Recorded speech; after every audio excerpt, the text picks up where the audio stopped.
আসসালামু আলাইকুম রহমতুল্লাহি ওবরকাতুহু। সম্মানিত দর্শক, আজকের যে শিরোনামটি মূলত তারেক রহমান সাহেবকে উদ্দেশ্য করে। যদিও এই পুরো বক্তব্য তারেক রহমান সাহেবকে নিয়ে আবর্তিত হবে, তবুও তার মধ্যে বাংলাদেশের ইতিহাস থাকবে এবং আমরা যারা বাংলাদেশের সাধারণ মানুষ, আগামীতে আমরা কী ধরনের বহু রাজনৈতিক যে চক্রান্ত, আন্তর্জাতিক চক্রান্ত, সেই চক্রান্তের খপ্পরে পড়তে যাচ্ছি, সেই বিষয়গুলো আমি আমার দৃষ্টি থেকে যতটুকু দেখছি, সেই বিষয়গুলো খোলামেলাভাবে উপস্থাপন করব। আমার বিশ্বাস বিএনপি যারা লোকজন আছেন তারা অনেকে জানেন, অনেকে বলেন নিজেদের মধ্যে করে, কিন্তু প্ল্যাটফর্মে এসে হয়তো অনেকের বলার সুযোগ হয় না। অথবা এই সমাজে অনেক লোক আছেন যারা আমার সেটে যে বিষয়গুলো আছেন তারা খুব ভালোভাবে বুঝেন, কিন্তু তারপরেও হয়তো অনেকের আমার মতো প্ল্যাটফর্ম নেই বা অডিয়েন্স নেই। তো যে কারণে আমার কাছে মনে হলো যে তারেক রহমান সাহেব, বিএনপি এই মুহূর্তে যেহেতু নির্বাচনে হাওয়া তাদের পক্ষে, আগামীতে যদি কোনো মতো একটা নির্বাচন হয়, একেবারে টেনে টুনে একটা নির্বাচন হয়, সেক্ষেত্রে নির্বাচনের ফলাফল বিএনপির দিকে যাবে, এটা বলতে গেলে একেবারে স্পষ্ট। আর তারেক রহমান সাহেব প্রধানমন্ত্রী হবেন, এটা আরও স্পষ্ট। এজন্য যে সকল ধড়িবাজ লোক আছে, ধান্দাবাজ লোক আছে, তারা রীতিমতো বিএনপি এবং তারেক রহমান সাহেবের পক্ষে নিজেদের যা কিছু আছে সব কিছু নিয়ে তারা ঝাঁপিয়ে পড়ছে। তেল হোক, তাল হোক, মানে যা কিছু আছে সব নিয়ে তারা বিএনপির পক্ষে ঝাঁপিয়ে পড়ছে। আমরা একটা কথা জানি আঞ্চলিক ভাষায় যে বেশি ভালো ভালো না। অতিরিক্ত মহব্বত, অতিরিক্ত চিন্তা চেতনা, অতিরিক্ত তোয়াজ তদবির সবই বিপদ এবং বিপত্তি ডেকে নিয়ে আসে। আবার বিজয়ের ব্যাপারে যখন মানুষ খুব বেশি, যাকে বলা হয়, নিশ্চিত হয়ে যায়, তখন বিজয়টা তার কাছ থেকে দূরে চলে যায়। এটার অনেক প্রাকৃতিক বিষয় রয়েছে। আল্লাহ যখন আপনাকে কোনো একটা নিয়ামত দেন, এবং কোনো কারণ ছাড়া আপনাকে একটা নিয়ামত দেন, এবং সেই নিয়ামতের মর্যাদা দেওয়ার মতো মন মানসিকতা যদি না থাকে, মর্যাদা দিতে যদি ব্যর্থ হন এবং কৃতজ্ঞ না থাকেন, ওয়াম্মা বিনিয়ামতে রব্বিকা ফাহাদ্দিস, এই নিয়ামত আপনার জন্য লায়াবিলিটিস হয়ে যায়। এখন এই সময়টিতে যারা রাষ্ট্র ক্ষমতায় আছেন এবং আগামীতে যারা রাষ্ট্র ক্ষমতায় আসবেন, তারা টু দি পয়েন্টে বলতে পারবেন না যে আমাদের এই কর্মের কারণে জনগণ খুশি হয়ে আমাদেরকে ভোট দেবে, অথবা আমাদের এই কর্মের কারণে আল্লাহ রাব্বুল আলামিন একটি সম্প্রদায়কে সরিয়ে আমাদেরকে আমাদের সুকর্মের জন্য, ভালো কর্মের জন্য আমাদেরকে রাষ্ট্র ক্ষমতায় বসাবেন। তাহলে এখন যে পুরো বিষয়টি রয়েছে আল্লাহর ইচ্ছার উপর। আল্লাহ দয়া করে একটা সুযোগ দিয়েছেন কারোর জন্য, আর সেই সুযোগগুলো কাজে লাগানোর জন্য যে আধ্যাত্মিকতা দরকার, যে ভালো মানুষই দরকার, যে নির্লোভ মন দরকার, সুষ্ঠু চিন্তা দরকার, এগুলো যদি না হয় এই নিয়ামতগুলো বুমেরাং হয়ে যাবে। তো সেই দিক থেকে বিএনপি যারা কর্তা ব্যক্তি, তারেক রহমান সাহেব সহ সবাই, তাদের সবাইকে ভালো চিন্তা করতে হবে। মনের মধ্যে কোনো রকম দুষ্ট চিন্তা রাখা যাবে না, কিংবা যাকে বলা হয় যে ঠিক আছে ক্ষমতায় বসে নেই তখন দেখা যাবে, এটা করবো ওটা করবো না।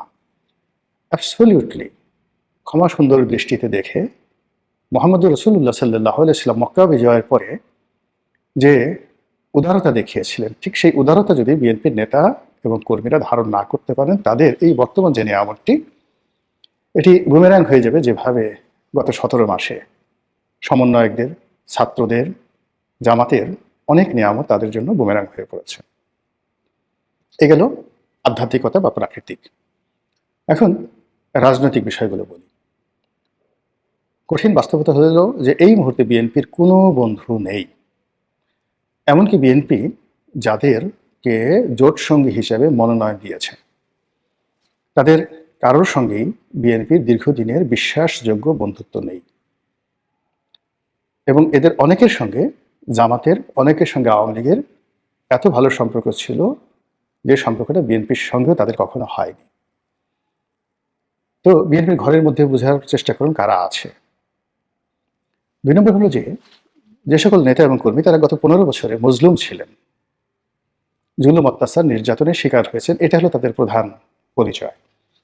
কিন্তু সততা, শিক্ষা, দীক্ষা, ন্যায়পরায়ণতা, দেশপ্রেম, যোগ্যতা, কোনো একটা বিষয় দলকে এবং দেশকে বিশ্বের মানচিত্রে তুলে ধরবেন বা পার্লামেন্টে তুলে ধরবেন, জাতির কাছে উদাহরণ হিসাবে তুলে ধরবেন, বুকে হাত দিয়ে বলুন তো কোন মানুষটি সম্পর্কে জনাব তারেক রহমান শতভাগ বিশ্বাস স্থাপন করতে পারছেন বা শ্রদ্ধা করতে পারছেন এই কয়েকদিনের মধ্যে, দেশে আসার পরে কিংবা দেশে আসার আগে। কাজেই দলের ভেতরে, দলের বাইরে বিএনপি বন্ধুহীন। একমাত্র আল্লাহ ছাড়া আর বিএনপির যারা নেতাকর্মী তাদের মন, মস্তিষ্ক, জ্ঞান, গরিমা, বুদ্ধি এবং নিজের শরীরটি ছাড়া তাদের কোনো বন্ধু নেই। তো এই সময়টিতে যত বেশি নড়াচড়া হবে, এটা অনেকটা বালুর বাঁধের মতো বা চোরাবালির মতো, ততই বেশি সেই ডুবে যাওয়ার সম্ভাবনা থাকবে রাজনীতির অঙ্গনে।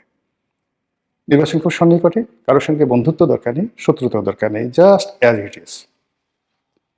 কিন্তু যে বিষয়টি এই মুহূর্তে বিএনপিকে এবং জনাব তারেক রহমান সাহেবকে ভীষণ রকম ভোগাবে, সেটি হলো ডক্টর মোহাম্মদ ইউনূসের সঙ্গে জনাব তারেক রহমান সাহেবের যে কমিটমেন্টগুলো, এই কমিটমেন্টগুলোর ক্ষেত্রে ডক্টর মোহাম্মদ ইউনূস যাই করুন না কেন, তারেক রহমান সাহেবকে চিন্তা, চেতনায়, কর্মে 100% সৎ হতে হবে, কমিটেড হতে হবে এবং কোনো অবস্থাতেই 19-20 করা যাবে না।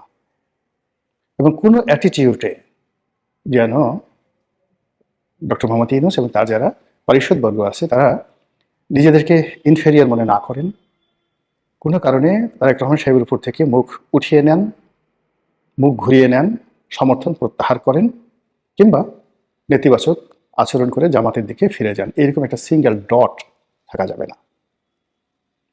আরেকটি বিষয় সেটা হলো যে এই সময়টিতে সেনাবাহিনীর সঙ্গে যে সম্পর্ক রয়েছে জনাব তারেক রহমান সাহেবের, সেই সম্পর্কটি নিয়েও একদম নড়াচড়া করা যাবে না। এখানে শুধুমাত্র তার যে কমিটমেন্ট যাদের সাথে রয়েছে সেই কমিটমেন্টের ব্যাপারে তাকে শতভাগ সৎ থাকতে হবে, মনে এবং মস্তিষ্কে, আচরণে কোনো কিছু দেখার দরকার নাই। এখন যেভাবে তারেক রহমান সাহেবের সঙ্গে দেখা করার জন্য সব মানুষ ছুটছে এবং তাকে যেভাবে সুপ্রিম কমান্ডার বানানোর জন্য যে লোকজন চেষ্টা করছে, এতে করে তারেক রহমান সাহেবের যারা বন্ধু, যারা তাকে আহ্বান করে বাংলাদেশের যারা লোকজন তাকে এনেছেন, ভরসা দিয়েছেন, স্পষ্টতই তাদের একটা বিরাট অংশ নিজেদেরকে ইনফেরিয়ার মনে করছেন। সামনের দিনগুলোতে এটাকে কাটিয়ে উঠতে হবে এবং জনগণের প্রতি নির্ভর করতে হবে এবং তাতে যা হয় তাই হবে। কিন্তু কোনো অবস্থাতেই যারা তাকে আহ্বান করে এনেছেন, যাদের সঙ্গে তার একটা সমঝোতা হয়েছে, তাদের মনে ন্যূনতম সন্দেহ তৈরি করা যাবে না। থার্ড যে বিষয়টি সবচেয়ে মারাত্মক, এখানে আপনি দেখুন যে ক্ষণে ক্ষণে দিল্লির সঙ্গে ওয়াশিংটনের যে সম্পর্ক, সেই সম্পর্কটি যাকে বলা হয় খারাপ হচ্ছে, আবার ভালো হচ্ছে। তো এক্ষেত্রে আমি জানি না যে বাংলাদেশে যে মার্কিন যুক্তরাষ্ট্রের ডিপ স্টেট পলিসি, যার প্রেক্ষিতে শেখ হাসিনা ক্ষমতাচ্যুত হয়েছে, সেই পলিসির যারা কুশীলব তারা এই মুহূর্তে কি করছেন, কি ভাবছেন, এই ডিপ স্টেট পলিসির যারা লোকজন রয়েছেন তাদের সঙ্গে কি ডোনাল্ড ট্রাম্পের আসলেই সম্পর্ক আছে কিনা, বা ডোনাল্ড ট্রাম্প বাংলাদেশের যে পরিবেশ, পরিস্থিতি, রাজনীতি, এটি কি সরাসরি নিজে হ্যান্ডেল করতে চাচ্ছেন, নাকি ডিপ স্টেট থিওরির মাধ্যমে পরিচালনা করতে চাচ্ছেন, নাকি তার যে পূর্বসূরি জো বাইডেন সরকার বা ওবামা সরকার তাদের মতো করে ভারতের দিল্লির চোখ দিয়ে দেখতে চাচ্ছেন, এটা জনাব তারেক রহমান সাহেবকে খুব সতর্কভাবে বুঝতে হবে। 2 নম্বর হলো যে এখানে দিল্লির সাথে তার যে সম্পর্কটি, যেটা নিয়ে খুব বদনাম হচ্ছে, কিংবা আওয়ামী লীগের সঙ্গে তার যে সম্পর্কটি নিয়ে যে সকল কানাঘষা হচ্ছে, এই ব্যাপারে ন্যূনতম নড়াচড়া করা যাবে না, কোনো রকম নড়াচড়া করা যাবে না, কোনো রকম প্রতিক্রিয়া দেখানো যাবে না। কারণ কি, এখানে হলো ডোনাল্ড ট্রাম্প একবার দিল্লির দিকে ঝুঁকছেন, এত আনপ্রেডিক্টেবল, একটু পরে আবার মোদিকে আক্রমণ করতে চাচ্ছেন এবং সেই যে ভেনেজুয়েলার প্রেসিডেন্টকে ধরে নিয়ে যাওয়ার পর তার অহংকার এতটা বেড়ে গেছে, সে এখন ডেনমার্কের যে ভূমি গ্রিনল্যান্ড এটা অধিকার করতে চাচ্ছেন।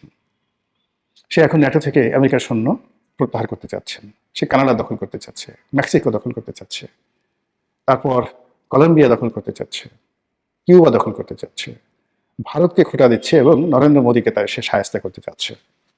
তো কাজেই এখানে যদি ডোনাল্ড ট্রাম্পের সাথে, ডিপ স্টেটের সাথে, আমেরিকার সাথে তারেক রহমান সাহেবের কোনো সমঝোতা থাকে, সম্পর্ক থাকে এবং এটা দিল্লি টের পায়, দিল্লি মুহূর্তের মধ্যে রিভার্স হয়ে যাবে।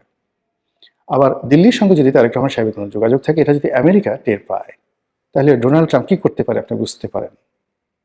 ফলে এখানেও তাকে যথেষ্ট প্রজ্ঞা নিয়ে, বুদ্ধি নিয়ে, মেধা নিয়ে পুরো পরিস্থিতি তাকে মূল্যায়ন করতে হবে, তারপর নড়াচড়া করতে হবে। এবং এখন যেটা ডেইলি স্টারের যে সম্পাদক যে কথাগুলো বলছেন যে মত প্রকাশের স্বাধীনতা দূরের কথা, বেঁচে থাকাটাই তো এখন সমস্যা হয়ে দেখা দিয়েছে।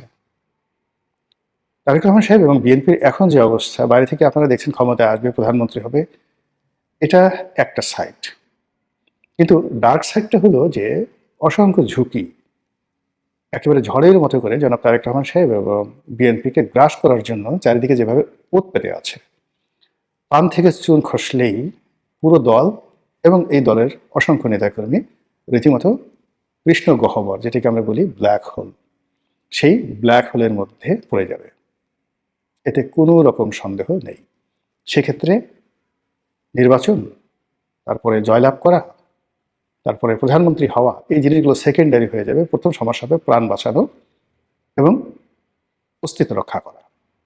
এবং আওয়ামী লীগ জমানাতে তাদের যতটুকু ছিল সেটাও এখন এই যে নতুন যে একটা ঝুঁকির মধ্যে পড়েছে, সেই ঝুঁকির কারণে সেটি আরও ভয়ঙ্কর হয়ে পড়েছে। ডোনাল্ড ট্রাম্পকে কোনো অবস্থাতেই বিশ্বাসও করা যাচ্ছে না, অবিশ্বাসও করা যাচ্ছে না, অ্যাভয়েডও করা যাচ্ছে না, ধারণা করা যাচ্ছে না, এবং প্রধান দল হিসেবে তাকে এই জিনিসগুলো করতে হবে। এবং আমেরিকানরা এতটা কান কথা শুনে অবাক হয়ে যাবেন যে স্বয়ং ডোনাল্ড ট্রাম্প, এই বাংলাদেশে দেখা গেল যে ওই যে ভাইরাল সিদ্দিক আছে, এখন ভাইরাল সিদ্দিকের সঙ্গে যদি আমেরিকার কোনো সিআইএর কর্মকর্তার সম্পর্ক থাকে এবং এরা এই ভাইরাল সিদ্দিকের কথা সুন্দরভাবে লিখে রিপোর্ট করে তারা ডোনাল্ড ট্রাম্পের কাছে পৌঁছে দেবে এবং ডোনাল্ড ট্রাম্প সেই রিপোর্টের ভিত্তিতে সিদ্ধান্ত নেবে। এই হলো আমেরিকার, মানে আমরা বাইরে থেকে যত তাকে সিস্টেমেটিক মনে করি, এটা ক্ষেত্র বিশেষে, কিন্তু বেশিরভাগ ক্ষেত্রে তারা যে সকল এজেন্সির মাধ্যমে কথা বলে, যে সমস্ত লোকজনের মাধ্যমে কথা বলে, তাদের যে সকল এজেন্ট রয়েছে, দালাল রয়েছে, ফড়িয়া রয়েছে, তাদের নীতি নৈতিকতার মান এতটা নিচু পর্যায়ের, এবং সেই সকল লোকের উপর নির্ভর করে আমেরিকা এই পৃথিবীতে যে অশান্তি করেছে যাবৎকালে, এবং তারা নিজেদের অর্থ যত নষ্ট করেছে, এটা পৃথিবীর অন্য কোনো দেশ রাষ্ট্র করেনি। একটা রাষ্ট্র কেবল নিজেদের দেশের জনগণের কাছে $13 ট্রিলিয়ন দেনা আছে। 1000 বিলিয়নে 1 ট্রিলিয়ন, 1 বিলিয়নে 12,000 কোটি টাকা। তো 12,000 কোটি টাকা 1 বিলিয়ন, এইরকম আপনি যদি 12,000 কোটি টাকাকে 1000 দিয়ে গুণ করেন, তারপরে আবার সেটাকে 13 দিয়ে গুণ করেন, ক্যালকুলেটর ফেটে যাবে। এই পরিমাণ দেনা তারা এখন আছে, এবং এই দেনার এগেনস্টে তাদের কোনো সিকিউরিটি নেই, শুধু ডলার, এটা একটা কাগজ, ডলার তারা ছাপা ইচ্ছা মতো, এটার বিপরীতে তাদের কোনো রকম বন্ড নেই, শুধু বিশ্বাসের উপরে। পুরো পৃথিবী, আমেরিকার পতন, তারা এখন যেভাবে পৃথিবী চালাচ্ছে, তাদের পতন মানে সারা পৃথিবীর পতন। তো এই যে আমেরিকা মধ্যপ্রাচ্য থেকে তারা উঠে এসেছে, তারপর দক্ষিণ আমেরিকাতে তারা নতুন করে সাম্রাজ্যবাদী নীতি চালু করেছে, এবং দক্ষিণ পূর্ব এশিয়াতে তারা নতুন করে মনোনিবেশ করেছে মায়ানমার এবং বাংলাদেশের দিকে। তো সেই ক্ষেত্রে জনাব তারেক রহমান সাহেব যদি রাষ্ট্রের প্রধানমন্ত্রী হন বা আগামীর প্রধানমন্ত্রী হন, তাহলে তাকে এই আমেরিকার deep state policy, Donald Trump এবং তাদের যে পররাষ্ট্র নীতির সম্পর্কে কারো কথাই নয়, নিজে পড়াশোনা করে তাকে দক্ষতা, অভিজ্ঞতা অর্জন করতে হবে। এবং he has to make a huge question about American policy. যখন তার মনে অনেক প্রশ্ন আসবে, তিনি অনেক বিশেষজ্ঞকে জিজ্ঞাসা করবেন যে ভাই এটা কি, ওটা কি, ঠিক সেই সময়টাতে মনে হবে যে তিনি সঠিক পথে আছেন।